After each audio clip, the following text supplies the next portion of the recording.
Una nueva tierra, un despertar al propósito de su vida, de Eckhart Tolle.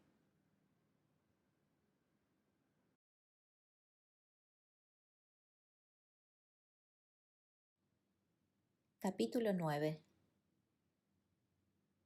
El propósito interno. Tan pronto como trascendemos el simple estado de supervivencia, la pregunta acerca del significado y el propósito adquiere lugar preponderante en nuestra vida. Muchas personas se sienten prisioneras de la rutina diaria, la cual parece restar toda importancia a la vida. Hay quienes piensan que la vida pasa, que las está dejando o que ya las ha dejado atrás. Otras personas se sienten enormemente preocupadas por las exigencias de su trabajo, por la necesidad de ver por su familia o por su situación económica y de vida. Algunas son víctimas del estrés agudo, mientras que otras son presa del tedio. Hay quienes se pierden en medio de la actividad frenética, mientras que otras sucumben al estancamiento. Muchas personas añoran la libertad y la expansión implícitas en la promesa de la prosperidad. Otras ya disfrutan de la libertad relativa que les ofrece la prosperidad, pero descubren que ni siquiera eso le imprime significado a la vida. No hay nada que reemplace el verdadero propósito, pero el propósito primario o verdadero de la vida no se encuentra en el plano externo. No tiene nada que ver con lo que hacemos, sino con lo que somos, es decir, con nuestro estado de conciencia. Por eso, lo más importante que debemos reconocer es lo siguiente. Tenemos un propósito interno y otro externo en la vida. El propósito interno se relaciona con el ser y es primario. El propósito externo se relaciona con el hacer y es secundario. Si bien este libro se refiere principalmente a nuestro propósito interno, en este capítulo y en el siguiente nos referiremos también a la pregunta de cómo lograr consonancia entre el propósito interno y el externo.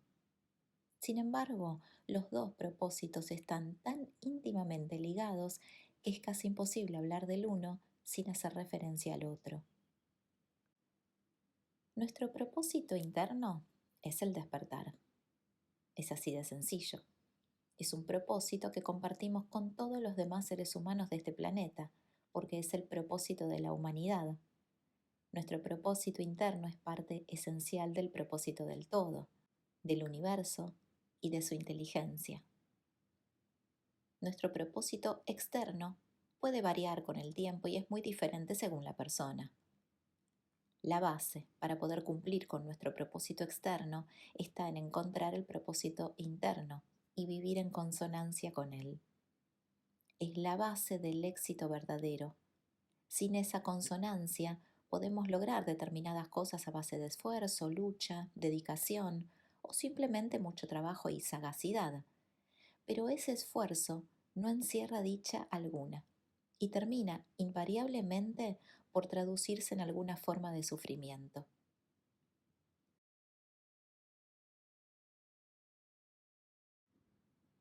El despertar. El despertar es un cambio de conciencia consistente en el divorcio entre el pensamiento y la conciencia. En la mayoría de los casos no es un suceso puntual, sino un proceso. También es un proceso incluso para las pocas personas que experimentan un despertar súbito, dramático y aparentemente irreversible. Es un proceso en el cual el nuevo estado de conciencia toma posesión gradualmente, transformando todo lo que la persona hace y convirtiéndose así en parte integral de la vida. En lugar de permanecer perdidos en nuestros pensamientos, cuando despertamos reconocemos que somos el observador consciente.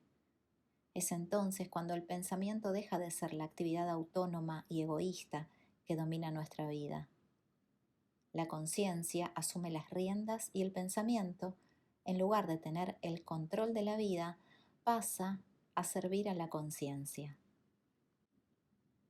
La conciencia es la conexión consciente con la inteligencia universal.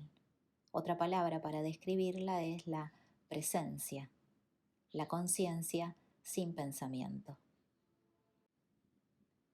El inicio del proceso del despertar es un acto de gracia. No podemos hacer que suceda, ni tampoco prepararnos para él, ni acumular créditos para merecerlo. No hay una secuencia clara de pasos lógicos que conduzca al despertar, aunque eso sería lo que le encantaría a la mente. No tenemos que hacernos merecedores primero. Puede llegarle al pecador antes que al santo, pero no necesariamente. Es por eso que Jesús se relacionaba con toda clase de gente y no solamente con las personas respetables. No hay nada que podamos hacer para provocar el despertar. Lo que hagamos será cosa del ego, que estará buscando agregar el despertar o la iluminación a la lista de sus posesiones más preciadas para engrandecerse y adquirir todavía más importancia. De esa manera, en lugar de despertar, añadimos a la mente el concepto del despertar o la imagen de lo que es una persona iluminada, y nos esforzamos por vivir de acuerdo con esa imagen. Esforzarnos por ser como la imagen que tenemos de nosotros mismos o que otros tienen de nosotros no es vivir una vida auténtica, sino representar otro de los personajes inconscientes del ego. Por consiguiente, si no hay nada que podamos hacer con respecto al despertar, si es algo que ya ha sucedido o está por suceder, ¿cómo es posible que sea el propósito primario de la vida? ¿Acaso no está implícito en el propósito el hecho de poder hacer algo para lograrlo? El primer despertar, el primer destello de conciencia sin pensamiento solamente sucede por la gracia, sin que hagamos nada. Si para usted este libro es incomprensible y no significa nada, es porque todavía no le ha llegado ese primer despertar. Sin embargo, si hay algo en su interior que responde a él, si de alguna manera reconoce algo de verdad en él, significa que ya ha entrado en el proceso. Una vez que se inicia el proceso no hay marcha atrás, aunque el ego pueda demorarlo. La lectura de este libro podrá ser el comienzo del despertar para algunas personas. Para otras, este libro ejercerá la función de ayudarlas a reconocer que ya han iniciado el proceso y a intensificarlo y acelerarlo. Otra función es ayudar a la gente a reconocer su ego cada vez que trate de recuperar el control y de ensombrecer el surgimiento de la conciencia. En algunos casos, el despertar sucede cuando las personas se dan cuenta repentinamente de la clase de pensamientos que cruzan constantemente por su mente, especialmente los pensamientos negativos persistentes con los cuales quizás se hayan identificado durante toda la vida. Súbitamente se produce un estado de alerta que toma conciencia del pensamiento sin ser parte de él. ¿Cuál es la relación entre la conciencia y el pensamiento? La conciencia es el espacio en el cual existen los pensamientos cuando ese espacio ha tomado conciencia de sí mismo. Después de haber visto el destello de la conciencia o la presencia, aprendemos a conocerla de primera mano. En ese momento, deja de ser simplemente un concepto mental y por tanto podemos tomar la decisión consciente de estar presentes en lugar de dejarnos arrastrar por pensamientos inútiles. Podemos invitar la presencia a la vida, es decir, abrir espacio. Con la gracia de la conciencia viene la responsabilidad. Podemos optar por continuar como si nada hubiera sucedido, o podemos reconocer su importancia y aceptar que el surgimiento de la conciencia es lo más importante que puede sucedernos. Abrirnos a la conciencia y traer su luz a este mundo se convierte entonces en el propósito preponderante de la vida. Deseo conocer la mente de Dios, dijo Einstein. Lo demás son detalles. ¿Qué es la mente de Dios? conciencia. ¿Qué significa conocer la mente de Dios? Estar conscientes. ¿Cuáles son los detalles? El propósito externo y lo que quiera que suceda en el plano externo. Así, quizás mientras usted espera que suceda algo significativo en su vida, podría no darse cuenta de que lo más importante que puede sucederle a un ser humano ya le ha sucedido. El comienzo del proceso de separación entre el pensamiento y la conciencia. Muchas personas que se encuentran en las primeras etapas del proceso de despertar sienten que ya no saben a ciencia cierta cuál es su propósito externo. Aquello que mueve al mundo ya no las motiva. Al ver con tanta claridad la demencia de nuestra civilización, podrían sentirse aisladas hasta cierto punto de la cultura que las rodea. Hay quienes sienten que habitan en tierra de nadie, en medio de dos mundos. Ya el ego no dirige su destino, pero la conciencia todavía no se ha integrado plenamente a sus vidas. No se ha producido la fusión entre el propósito interno y el propósito externo.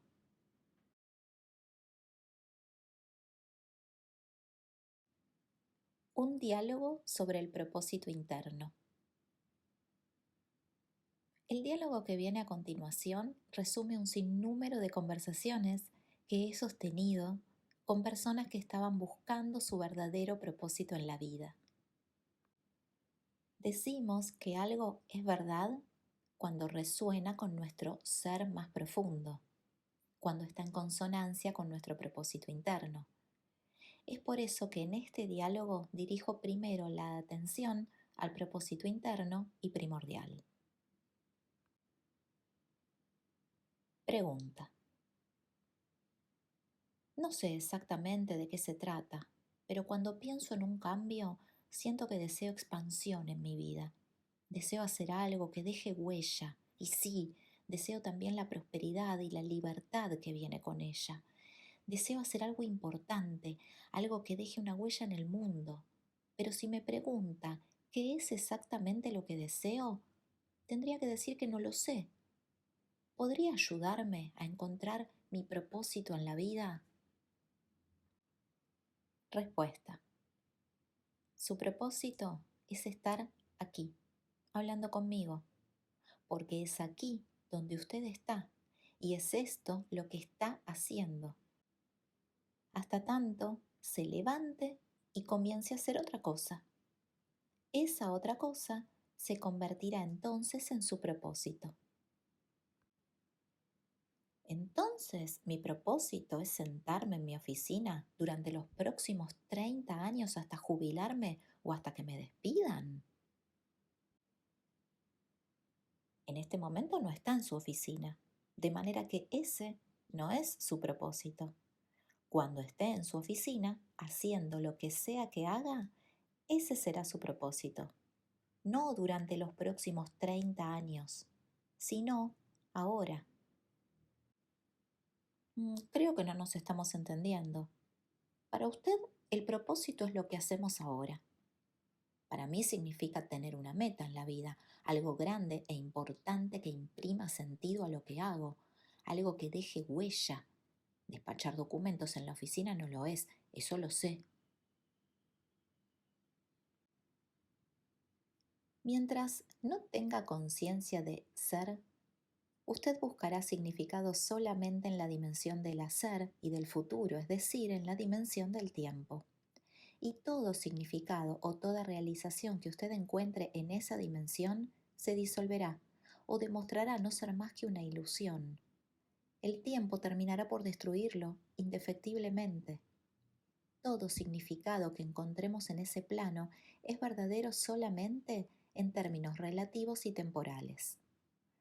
Por ejemplo, si ver por sus hijos le da significado a su vida, ¿qué sucederá con ese significado cuando ellos ya no necesiten de usted y quizás ni siquiera deseen escuchar lo que usted tiene que decir? Si le encuentra importancia a la vida ayudando a los demás, dependerá de que otras personas estén en peores circunstancias que las suyas para que su vida continúe teniendo significado y usted pueda sentirse a gusto consigo mismo. Si sobresalir, triunfar o tener éxito en esto o aquello le proporciona significado, ¿qué pasará si nunca llega a triunfar o si algún día se termina su racha de buena suerte? Tendría entonces que recurrir a su imaginación o a sus recuerdos, los cuales le proporcionarán apenas un significado pobre e insatisfactorio a su vida. Triunfar en cualquier campo tiene importancia siempre y cuando haya miles o millones de personas que no hagan lo mismo. Por consiguiente, es preciso que otros seres humanos fracasen para que su vida pueda tener significado. No estoy diciendo que ayudar a los demás, ver por sus hijos o aspirar a la excelencia en cualquier campo no merezca la pena. Para muchas personas son un aspecto importante de su propósito externo, pero este por sí solo siempre es relativo, inestable y transitorio. Pero no significa que usted deba abstenerse de hacer todas esas cosas. Significa que debe conectarlas con su propósito primario interno, de tal manera que pueda imprimir un significado más profundo a todo lo que haga. Cuando no vivimos en consonancia con nuestro propósito primario, cualquiera que sea el propósito que tengamos en la vida, aunque sea crear el cielo en la tierra, provendrá del ego o sucumbirá con el tiempo.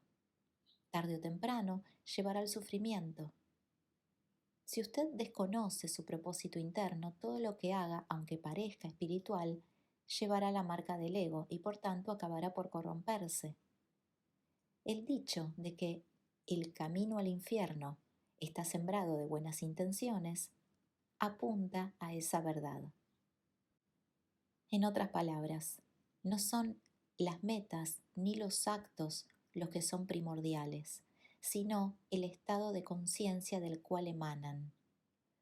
Alcanzar el propósito primario equivale a sentar las bases para una nueva realidad, una nueva tierra.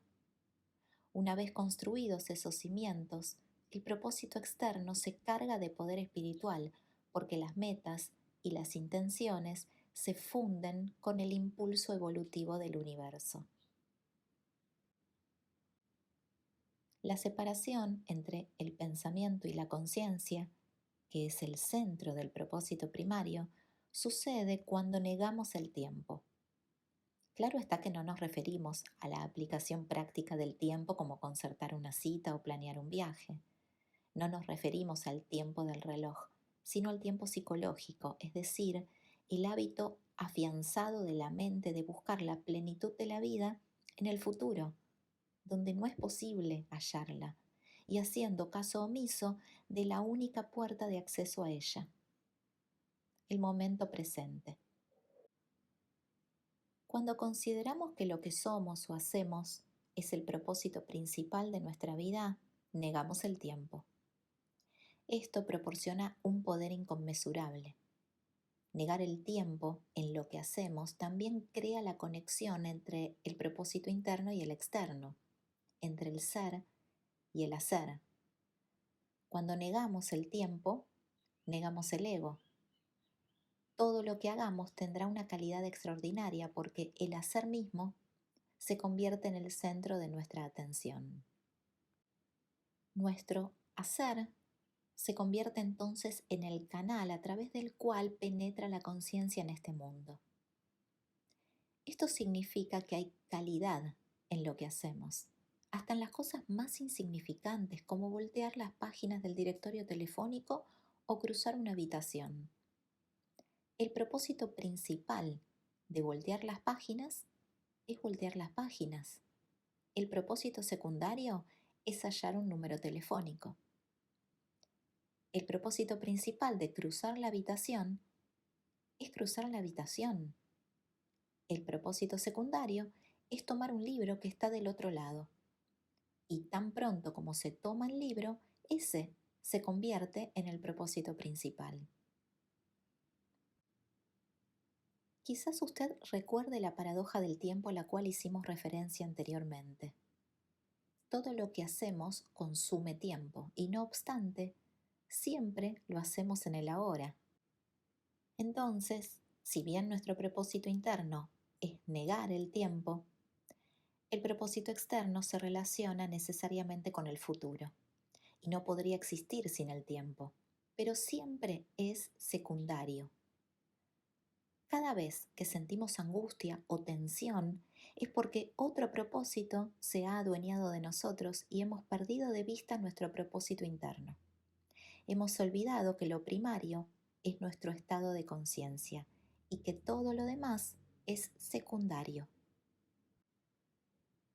Pregunta: ¿acaso vivir de esa manera no me impedirá tratar de lograr algo excepcional? Mi temor es permanecer encadenado a las minucias el resto de mi vida, a cosas inconsecuentes. Temo no salir nunca de la mediocridad, no atreverme jamás a lograr algo extraordinario, no realizar mi potencial.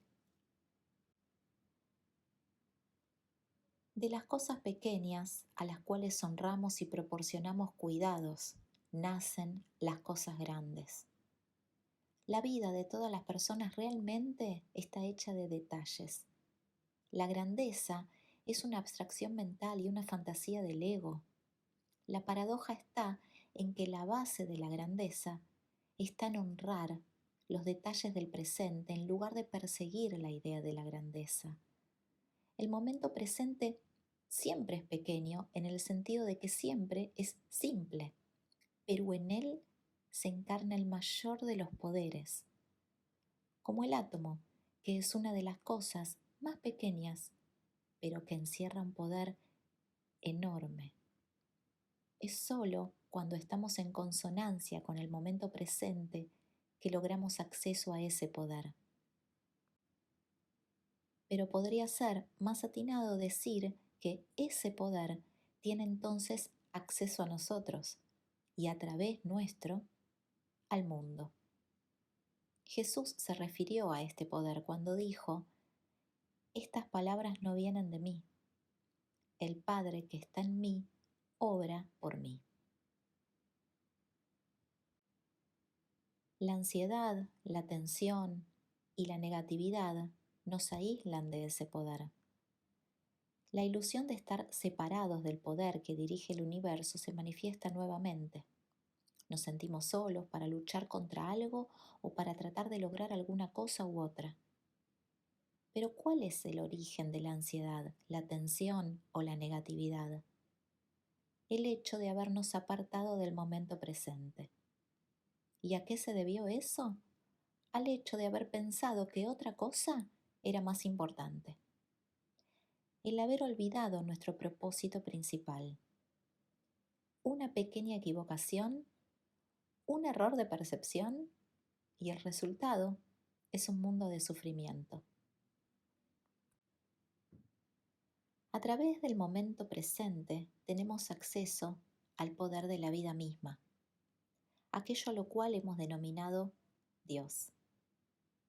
Tan pronto como nos apartamos de Él, Dios deja de ser una realidad en la vida y lo único que nos queda es el concepto mental de Dios, el cual tiene seguidores y detractores.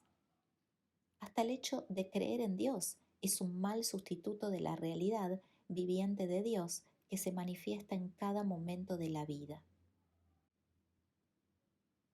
Pregunta: ¿acaso la armonía total con el presente no se traduce en el fin de todo movimiento? ¿Acaso la existencia de una meta cualquiera no implica una perturbación transitoria de la armonía con el momento presente y quizás el restablecimiento de esa armonía a un nivel más elevado o más complejo una vez alcanzada esa meta? Imagino que la semilla que trata de salir de la tierra también puede estar en armonía total con el momento presente, porque su meta es convertirse en árbol. Quizás cuando alcance la madurez pueda vivir en armonía con el momento presente. La semilla no desea nada, porque está en unión con la totalidad, y la totalidad actúa a través de ella.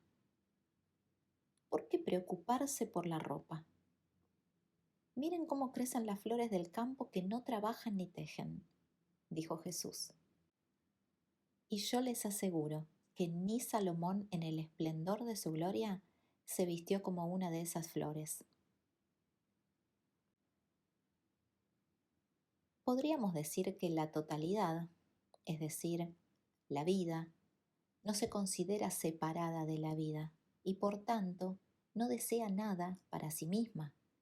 Es una con lo que la vida desea. Es por eso que no sufre de tensión ni de ansiedad. Y si debe morir prematuramente, muere serenamente. Su entrega en la muerte es tan total como en la vida. Intuye su arraigo en el ser, en la vida informe, única y eterna, por primitiva que sea su intuición. Al igual que los sabios taoístas de la antigua China, Jesús nos remite a la naturaleza porque ve en ella el poder en acción, cuyo contacto han perdido los seres humanos. Es el poder creador del universo. Jesús nos dice que si Dios ha vestido así a las flores silvestres, ¿no hará mucho más por nosotros?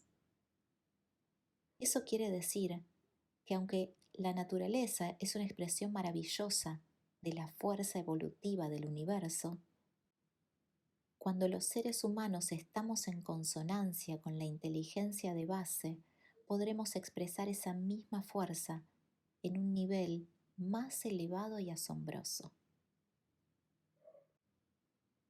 Así, podemos ser fieles a la vida, siendo fieles a nuestro propósito interno.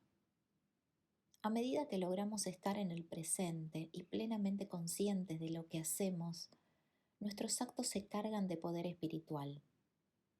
En un principio es probable que no notemos los cambios en lo que hacemos, solamente en el cómo. El propósito primario es entonces permitir que la conciencia fluya en lo que hacemos. El propósito secundario es aquello que deseamos lograr a través de lo que hacemos. Mientras que anteriormente la noción del propósito se asociaba con el futuro, ahora hay un propósito más profundo que solamente podemos hallar en el presente, negando el tiempo. Cuando esté con otras personas, en el trabajo o en algún otro lugar, présteles toda su atención. Ya no estará allí principalmente como persona, sino como campo de conciencia, de presencia despierta. El motivo original para relacionarse con la persona, comprar o vender algo, solicitar o proporcionar información, etc., pasa a ser secundario. El campo de conciencia que surge entre los dos se convierte en el propósito primario de la interacción. El espacio de conciencia adquiere mayor importancia que el tema de la conversación, más importancia que los objetos físicos o mentales. El ser humano adquiere preeminencia sobre las cosas de este mundo. Esto no significa que haya que descuidar las cosas de la vida práctica. En realidad lo que sucede es que los quehaceres fluyen no solamente con mayor facilidad, sino con mayor contundencia cuando reconocemos la dimensión del ser concediéndole primacía. El afloramiento de ese campo unificador de la conciencia entre los seres humanos es el factor más esencial de las relaciones en la nueva Tierra. Pregunta: ¿es la noción del éxito apenas una ilusión del ego? ¿Cómo medir el verdadero éxito?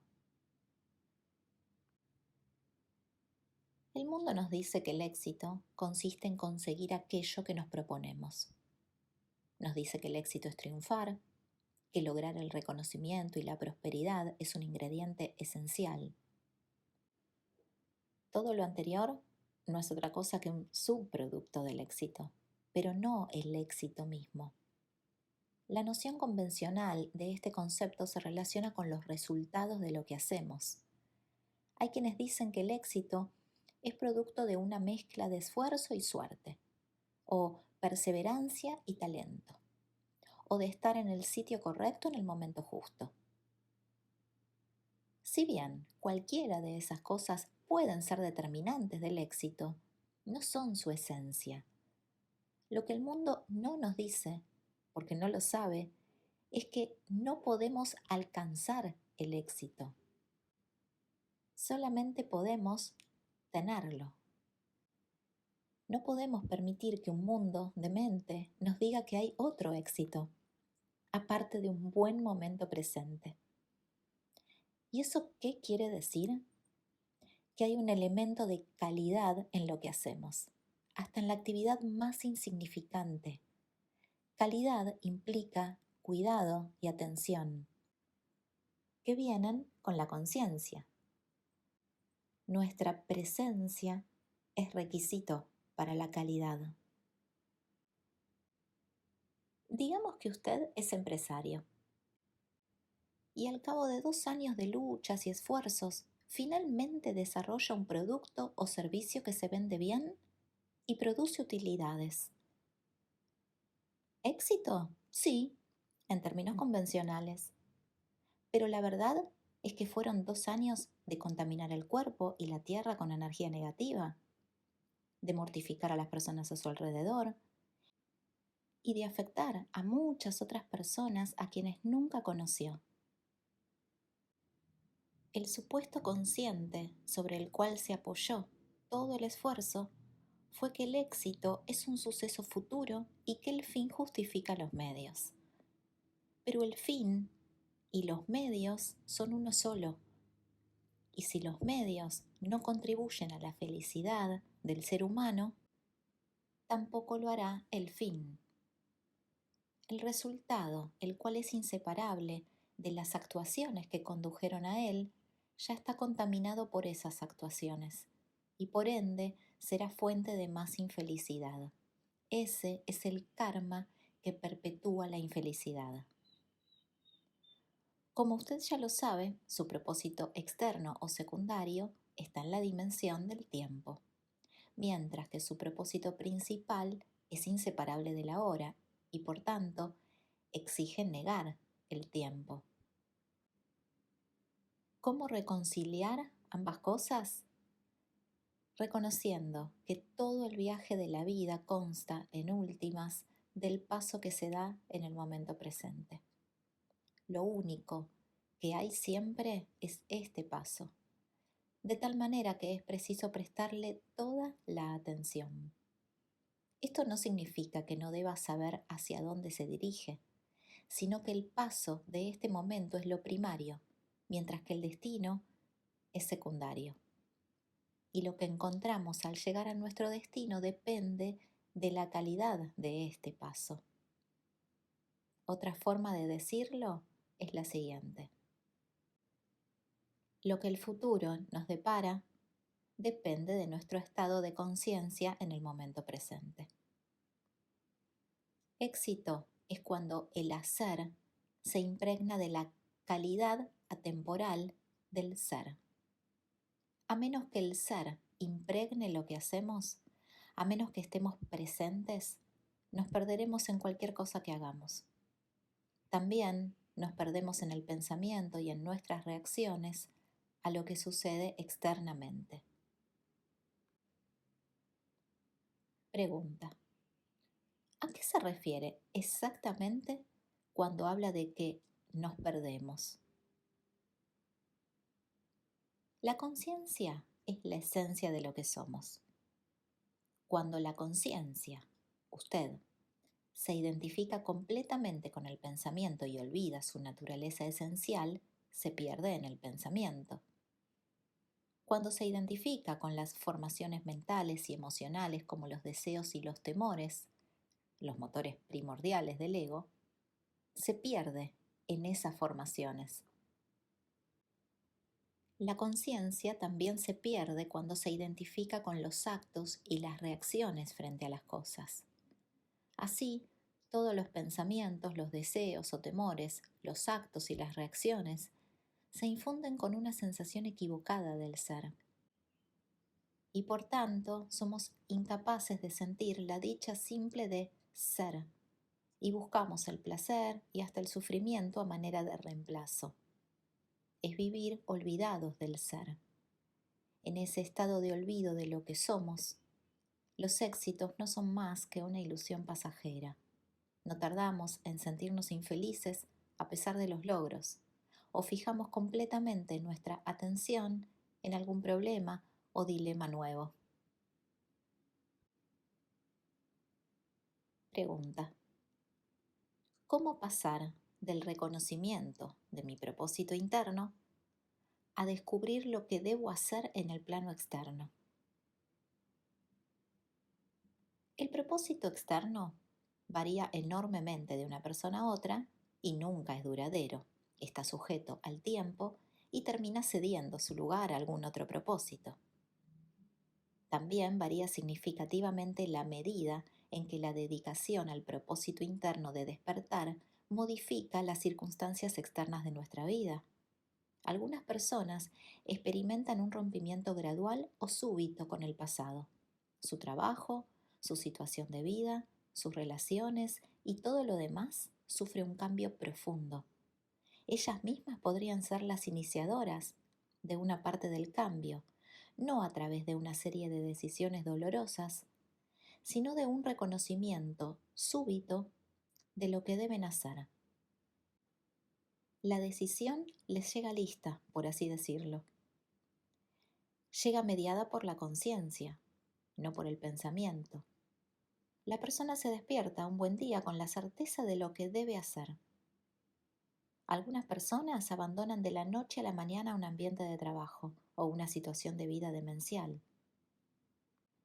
Así, antes de descubrir lo correcto para usted a nivel externo, antes de descubrir aquello que funciona y que es compatible con el despertar de la conciencia, quizás tenga que descubrir aquello que no está bien o que ya no funciona o es incompatible con su propósito interno.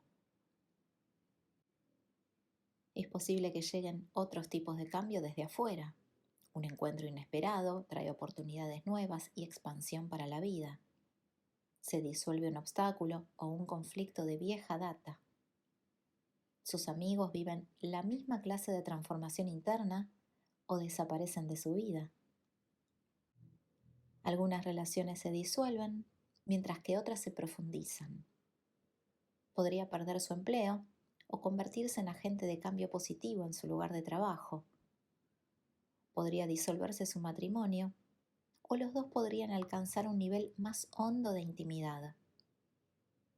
Algunos cambios parecerán negativos a primera vista, pero no tardará en darse cuenta de que se está creando espacio en su vida para permitir el surgimiento de algo nuevo. Podrá haber un periodo de inseguridad e incertidumbre. ¿Qué debo hacer? A medida que el ego deja de controlar su vida, disminuye la necesidad psicológica de contar con la seguridad de las cosas externas e ilusorias. Puede vivir en medio de la incertidumbre y hasta disfrutarlo. Cuando acepte la incertidumbre, se abrirán una infinidad de posibilidades. Significa que el temor dejará de dominar su vida y de impedirle tomar la iniciativa para propiciar el cambio. Tácito, el filósofo romano, anotó acertadamente que el anhelo de la seguridad interfiere con todas las empresas grandes y nobles. Cuando no logramos aceptar la incertidumbre, se convierte en miedo. Cuando la incertidumbre es perfectamente aceptable, se traduce en mayor vivacidad, conciencia y creatividad. Hace muchos años, un fuerte impulso interno me empujó a abandonar una carrera académica que el mundo habría calificado de prometedora. Pasé a vivir en la incertidumbre total, y de allí, después de varios años, emergió mi nueva encarnación como maestro espiritual. Tiempo después me sucedió algo parecido nuevamente. Me sentí impelido a abandonar mi hogar en Inglaterra para ir a vivir a la costa oeste de Norteamérica. Obedecí ese impulso, aunque desconocía la razón. De ese nuevo paso hacia la incertidumbre brotó el libro El poder de la hora, la mayor parte del cual escribí estando en California y en Columbia Británica sin una casa propia. Prácticamente no tenía ingresos y vivía de mis ahorros, los cuales se esfumaban a gran velocidad. En realidad, todo encajó perfectamente. Se me agotó el dinero justo cuando estaba a punto de culminar el libro. Compré un billete de lotería y gané $1000 con los cuales pude subsistir un mes más. Pero no todo el mundo debe pasar por cambios drásticos en sus circunstancias externas. En el otro extremo del espectro están las personas que permanecen exactamente donde están y continúan haciendo lo mismo de siempre. En su caso, es el cómo el que cambia, no el qué. No es cuestión de inercia. Lo que sucede es que su actividad ya es el vehículo perfecto para traer la conciencia a este mundo y no necesitan de ningún otro. También ellas contribuyen a la manifestación de la nueva tierra. Pregunta: ¿no debería sucederle esto a todo el mundo? Si cumplir con el propósito interno equivale a estar en unión con el momento presente, ¿por qué querría alguien abandonar su trabajo o su situación de vida actual? Estar en unión con lo que es no implica no ser motor de cambio o ser incapaz de tomar la iniciativa. Lo que sucede es que la motivación para actuar proviene de un nivel más profundo y no de los deseos o los temores del ego.